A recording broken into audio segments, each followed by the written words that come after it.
Here's to family, and to truth, because the truth has a way of setting the right people free. I raised my glass, smiling at my wife Liana, as the crowd of elegantly dressed guests at our country club fell silent. Her parents, Robert and Margaret Thornton, nodded approvingly from their table. They probably thought I was about to deliver another one of my fawning speeches about their perfect daughter and the miracle child they'd convinced me to raise as my own. 2 years of calculated patience had led to this moment. 2 years of swallowing humiliation, recording conversations, and building a case while playing the part of the grateful, oblivious husband. You know, I continued, casually reaching for the remote control in my pocket, they say a picture is worth 1,000 words. I clicked the button. The large projection screen behind me flickered to life. But I think the truth is worth so much more. The first video began to play. The room went dead silent. I could feel Liana's eyes burning into me, but I didn't look at her. Instead, I clicked to the next image. I watched as the color drained from her face. Margaret's champagne glass slipped from her fingers, shattering on the marble floor. Robert sat frozen, his expression hardening as realization dawned. And Liana, beautiful, cunning Liana, stood paralyzed, her perfect mask crumbling before everyone who mattered in her world. I finished my toast, my voice steady and calm. Here's to every lie you fed me, and to every truth I saved for today. Then I walked toward the exit, leaving chaos erupting behind me. 2 years of planning had culminated in precisely 7 minutes and 13 seconds of revelation. The sound of Liana screaming my name as I reached the door was the sweetest music I'd ever heard. What they didn't know was that this was only the beginning. My name is Aaron Middleton. I'm an accountant from Chicago with a modest upbringing and simple dreams. I believed in honesty, hard work, and love, especially love. I'd spent my entire adult life building a foundation for those dreams, brick by careful brick. I met Liana Thornton at a charity gala where I was volunteering. She was breathtaking, tall, with chestnut hair that caught the light and eyes that seemed to see right through you. She was from old money, a family name attached to buildings downtown. I was the son of a factory worker who'd put himself through school. When she gave me her number that night, I couldn't believe my luck. When she agreed to marry me 2 years later, I thought I'd won the lottery of life.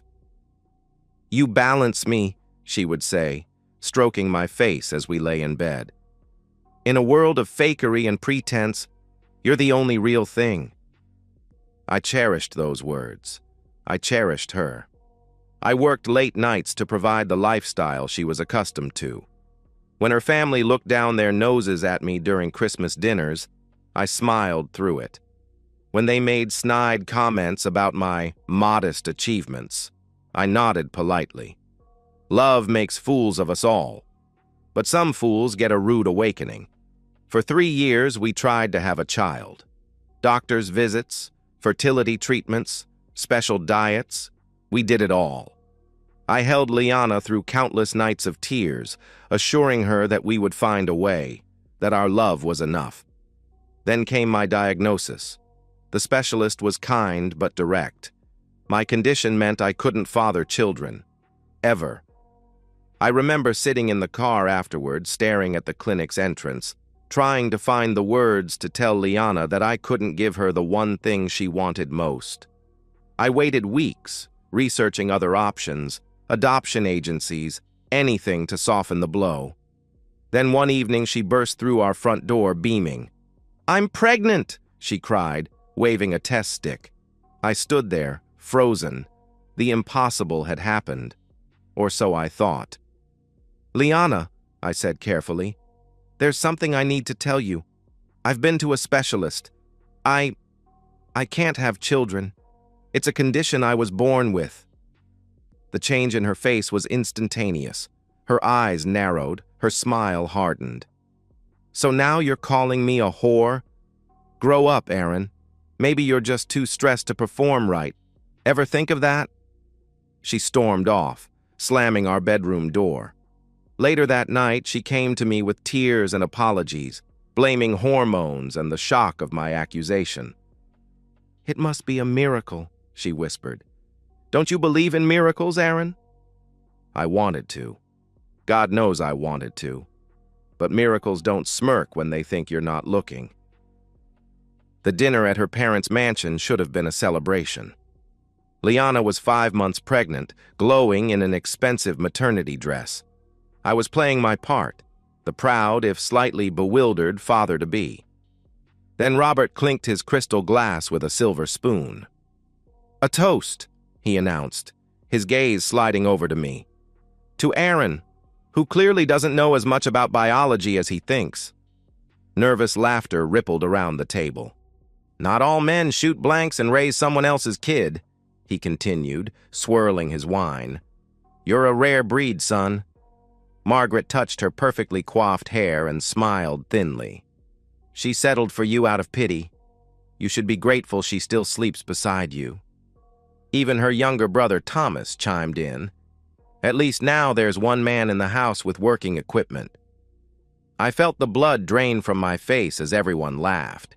Everyone except Liana's cousin Emily, who looked at her plate in discomfort. Liana herself gave me a quick glance before joining in the laughter, her hand on her belly. I smiled politely and raised my glass. "To family," I said, the word bitter on my tongue. That night, as Liana slept soundly beside me, I stared at the ceiling, replaying the dinner in my mind. They all knew. They were laughing at me. The dutiful husband, raising another man's child while the wife and her entire family mocked him behind his back, and increasingly, to his face.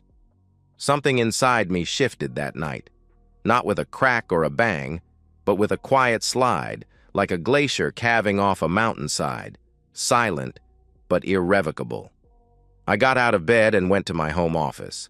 I opened my laptop and ordered my first hidden camera. Over the next months, I became a different man. On the surface, I remained attentive, excited about the baby, the perfect husband. But beneath that mask, I was meticulously documenting every betrayal. The discreet audio recorders I planted around our house caught Liana on the phone with friends, laughing about how she'd trapped me. "He's completely clueless," she told her friend Cassandra 3 weeks before the birth. "Richard is freaking out a little, but I told him as long as Aaron thinks it's his, we're fine." Richard, her boss, the married father of 2 who had spoken at our wedding about the sanctity of marriage. I hired a private investigator who photographed their lunchtime rendezvous at a hotel downtown. I recovered deleted texts from our cloud backup. Richard. What if he figures it out? Liana. Aaron? He's like a rescue dog, grateful for scraps and too dumb to bark. When our daughter Emma was born, I played my part. I cut the cord. I cried appropriate tears. I posted proud father pictures on social media. And the day after we brought her home, while Liana napped, I swabbed the inside of Emma's cheek and sent the DNA sample to a lab along with my own. The results came back a week later. 0% probability of paternity. I filed the report away with my growing collection of evidence. I was no longer acting on emotion. I was building a case, piece by methodical piece. For 2 years, I documented everything. The affair continued, though less frequently. Her parents' tax fraud came to light during a Sunday dinner when Robert drunkenly boasted about how he'd outsmarted those IRS bastards again. I recorded Liana's misconduct at work. She'd been funneling clients to Richard in exchange for favorable treatment, breaking company policy and possibly the law. All the while, I doted on Emma. Despite everything, I loved that little girl who smiled my smile back at me. She wasn't mine by blood, but for 2 years, she was mine in every way that mattered. That made what I had to do even harder. But sometimes, the only way to heal is to cut out the infection completely. The breaking point came on my birthday. Liana had forgotten, of course. I came home to find her on the phone with Richard, giggling about weekend plans while Emma played at her feet. "I'll tell Aaron I have a conference," she was saying. "He never checks. God, I need this weekend. Playing house with him is exhausting." I stood in the doorway, briefcase in hand, watching my wife plan her infidelity while my daughter, not my daughter, stacked blocks on our living room floor. In that moment, clarity washed over me. This would never change. The disrespect, the betrayal, the mockery, it would continue as long as I allowed it. I was enabling my own humiliation. That night, I began to plan my endgame. Timing was crucial. I needed maximum impact with witnesses who mattered to Liana. Her social standing was everything to her. Her reputation at work, her status among friends, her position in her family, these were the pillars of her identity. I would remove them all at once. Emma's second birthday provided the perfect opportunity. Liana had been planning an extravagant party at the country club for months. Everyone would be there. Her parents, her brother, colleagues from her firm including Richard, friends from their social circle. I volunteered to handle the audio-visual setup for the celebration, insisting that I wanted to create a special slideshow of Emma's first 2 years. Liana was delighted by my initiative. "Finally showing some backbone," she said, patting my cheek condescendingly. If she only knew. I spent weeks editing my recordings, selecting the most damning clips, the most explicit text messages, the clearest evidence of the affair, the fraud, the mockery. I prepared documents, the paternity test, financial records showing Liana's parents' tax evasion, evidence of workplace misconduct. I consulted with lawyers about my rights and options. I filed for divorce quietly, timing the papers to be served immediately after the party. I liquidated our joint accounts and secured my personal assets. I documented the affair thoroughly for the divorce proceedings. Most painfully, I began the process of removing myself legally from Emma's life. She wasn't my blood, and Liana had made it clear through her actions that she'd never truly been mine to raise. The kindest thing I could do was make a clean break before she was old enough to remember me. The night before the party, I sat in Emma's room watching her sleep, memorizing the curve of her cheek, the way her eyelashes fanned across her skin. I whispered an apology she would never remember and a goodbye she would never understand. Then I steeled myself for what would come next.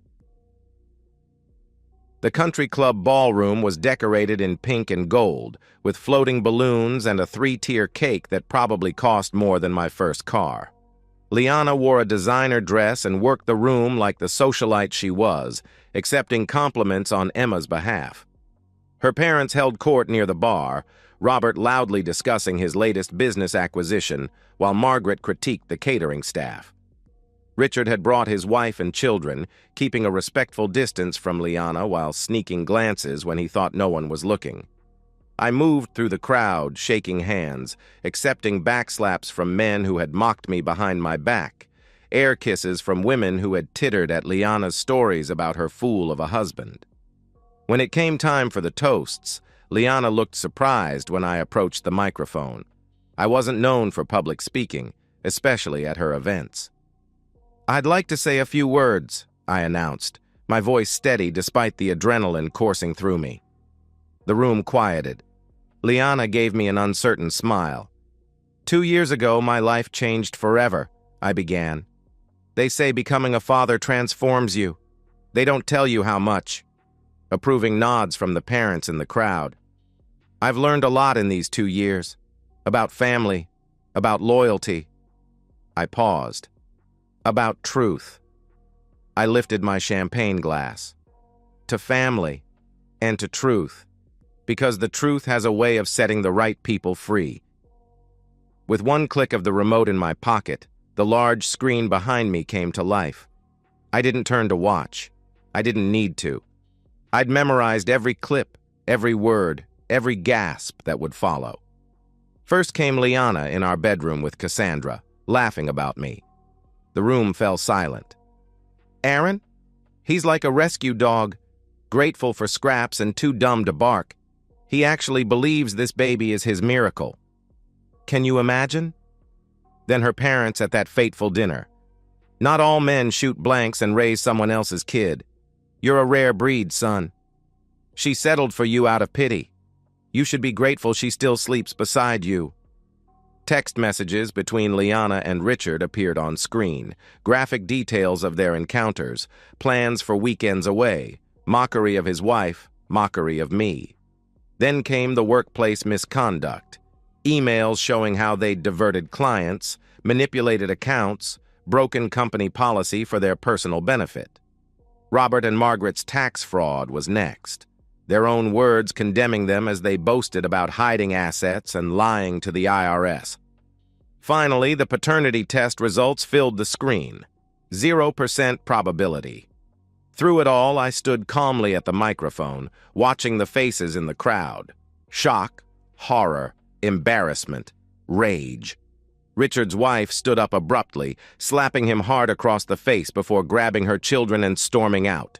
Margaret collapsed into a chair, hand over her mouth. Robert turned purple with rage, lunging toward me only to be restrained by Thomas. And Liana, my beautiful, treacherous Liana, stood frozen in the center of the room as her carefully constructed world imploded around her. As the final slide faded, I raised my glass once more. Here's to every lie you fed me, and to every truth I saved for today. I set down my untouched champagne and walked calmly to the exit, ignoring Liana's screams behind me, the chaos of raised voices, shattering glass, and shocked exclamations. In the parking lot, I removed my wedding ring and dropped it into a storm drain. Then I drove away without looking back. The fallout was swift and absolute. By 9 o'clock the next morning, Liana had been fired. Her company's ethics committee didn't need much deliberation after seeing evidence of her relationship with Richard and their client manipulation schemes. Richard was also terminated, his corner office emptied by security while he pleaded for his job. Richard's wife filed for divorce by noon, citing the video evidence and requesting full custody of their children. His reputation in the business community, built over 20 years, evaporated overnight. Robert and Margaret Thornton received a notice from the IRS by the end of the week. The anonymous tip I'd sent, complete with dates, amounts, and methods of their tax evasion, had caught the agency's attention. Their assets were frozen pending investigation. As for the social fallout, it was more devastating than any financial penalty. The Thorntons were blacklisted from the very clubs and circles they'd once dominated. Invitations dried up. Calls went unreturned. The whispers and pointing began whenever they appeared in public. Liana found herself suddenly alone. Her friends, the same ones who had laughed at her stories about me, now avoided her calls. The women who had envied her lifestyle now gossiped about her downfall with barely concealed delight. She tried to reach me, of course. Hundreds of calls, texts, emails, ranging from rage to pleading to threats. I never responded to a single one. The divorce proceeded exactly as my lawyer had predicted. With the evidence I'd gathered, Liana had no leverage. I took the house, the majority of our assets, and left her with the debts she'd accumulated behind my back. As for Emma, I made the hardest decision of my life. I petitioned the court to have my name removed from her birth certificate and all parental rights terminated. I couldn't raise Richard's child knowing what I knew, and I couldn't punish an innocent little girl for her mother's sins by remaining a cold, resentful presence in her life. The court eventually determined that neither Liana nor Richard were fit parents after evidence of neglect and emotional manipulation came to light. Emma was placed with Richard's sister, a kind woman who had always wanted children but couldn't have them. I set up an anonymous trust fund for Emma's education, my final act as the father I had tried to be. 6 months after Emma's birthday party, I sold the house and moved to a quiet suburb across the country. I started my own accounting firm, focusing on helping small businesses. I bought a modest house with a garden. I got a dog, a rescue, ironically enough. I heard through mutual connections that Liana had moved back in with her parents, now significantly poorer and socially ostracized. Richard had lost his family, his job, and his reputation, eventually relocating to another state to escape the scandal. The Thorntons, once so proud and imperious, had been forced to sell their mansion to cover legal fees and back taxes. They now lived in a condominium, avoiding the social events they once dominated. As for me, I began to heal. Slowly, carefully, I rebuilt my life on my own terms. I dated occasionally, but took my time. Trust doesn't come easily after it's been so thoroughly shattered. 3 years after Emma's birthday party, I received a letter from Richard's sister. It contained a picture of Emma, now 5 years old, smiling broadly at her kindergarten graduation. On the back was a simple note. "She's happy. Thank you for the trust fund. She'll know someday that someone loved her enough to make the hardest choice." I keep that picture in my desk drawer. Not on display, that wouldn't be fair to either of us, but close enough that I can look at it when I need to remind myself that sometimes the most painful decisions are the right ones. People in my new community know parts of my story. Not everything. I'm not one to parade my wounds, but enough that they understand why I value honesty above all else. They respect me not just for surviving betrayal, but for the calculated precision with which I handled it. There's a certain peace in knowing that I took control of my narrative, that I didn't allow myself to remain a punchline in someone else's joke. Liana and her family had crafted an elaborate deception, thinking themselves clever and me a fool. But in the end, it was my quiet patience that proved most devastating. Not a heated confrontation, not a messy, emotional scene, just the systematic, meticulous unveiling of truth. Sometimes at night I sit on my porch with my dog beside me, looking at the stars, and I think about how differently things might have gone if Liana had simply been honest, if her family had shown me basic respect, if Richard had honored his own marriage vows. But then I remind myself that I'm better off now, free from lies, free from mockery, free from the exhaustion of loving someone who saw me as nothing more than a convenient prop in her life's performance. The greatest revenge wasn't the public humiliation or the financial ruin I left in my wake. It was the simple fact that I reclaimed my dignity, my self-respect, and my future, all things they never believed I had the strength to do. In the end, I didn't just survive their betrayal, I transcended it. And that is a victory they can never take away from me. And so, we've reached the end of today's story. Was it what you expected, or did it take a twist you didn't see coming? I'm curious to hear your thoughts. Share them in the comments below, and let's get a conversation going. If this story kept you hooked, make sure to hit that like button. And if you're new here or just haven't subscribed yet, now's the perfect time to join our community. I bring you fresh, captivating stories every day, so click that subscribe button and turn on notifications so you never miss out. Thanks for watching, and I'll see you in the next one.